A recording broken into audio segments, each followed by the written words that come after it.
Lo llevo en la sangre, la guitarra de muy chica, pues tenía 10 años.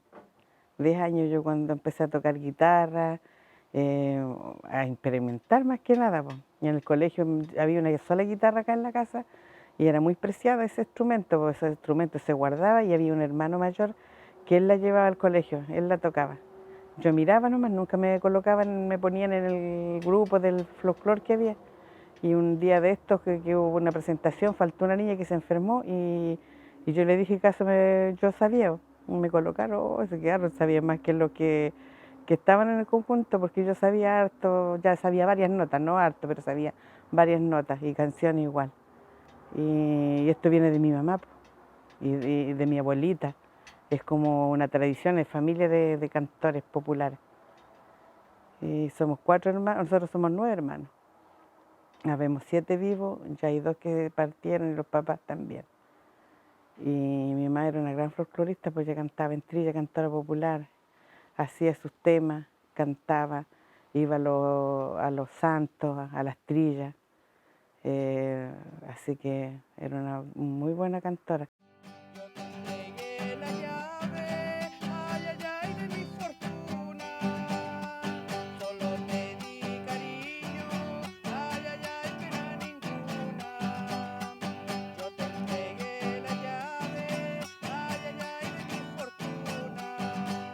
Las trillas también era con cantora, era un rol muy importante que cumplía la cantora campesina, en la que le daba vida a la fiesta, a los santos, a los cumpleaños, al matrimonio.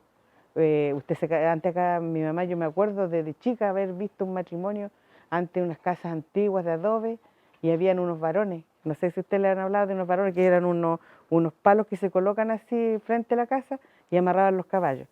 Y la novia venía de a caballo y el novio igual de a caballo. Y ahí la cantora antigua, ella lo esperaba con la guitarra y le tocaba las tonadas a los novios. Y, por ejemplo, usted me mandaba a pedir una tonada y usted me pagaba para que yo le cantara a los novios. Así era, entonces, aparte de ser importante, ganaba su moneda porque ellas no cantaban gratis. Ellas no cobraban, pero si usted le decía, señora Ana, me canta una canción y me nombra a los novios. Y usted venía, sacaba plata de su bolsillo y me la echaba a la guitarra. Y yo me acuerdo cuando mi mamá juntaba la plata de la guitarra, sacaba hartas monedas y billetes también. Y se hacían famosas porque habían cantoras, muy buenas cantoras. Lo malo nomás que no se hicieron famosas como Violeta Parra, porque por aquí hubieron muchas Violetas Parra, que nadie las conoció, nadie las conoció ellas, se quedaron ahí, se fueron y nadie supo de su existencia, cómo eran ellas de importantes. Quisiera andar por el campo y aspirar los aires puros y ver la flor de los yuyos, las mariposas volando, las abejitas picando, el capullo de las flores, oír a los ruiseñores en los maitenes cantando. Quisiera andar por el campo, quisiera morir cantando. El canto lo llevo en el alma. Sabe que yo, por ejemplo, yo estoy cocinando y cansada, súper cansada.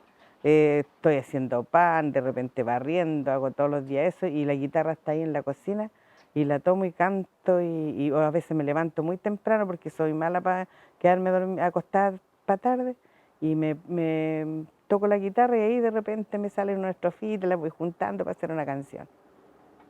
Pero eso significa la guitarra, significa vida para mí, vida, salud, porque hay personas que dicen que la guitarra pone triste, no, a mí me pone alegre y me da fuerza, me da energía para seguir viviendo el día a día. Una canción, de repente yo estoy muy triste, tomo la guitarra, canto y me alegro, ya empiezo que es una terapia para mí la guitarra.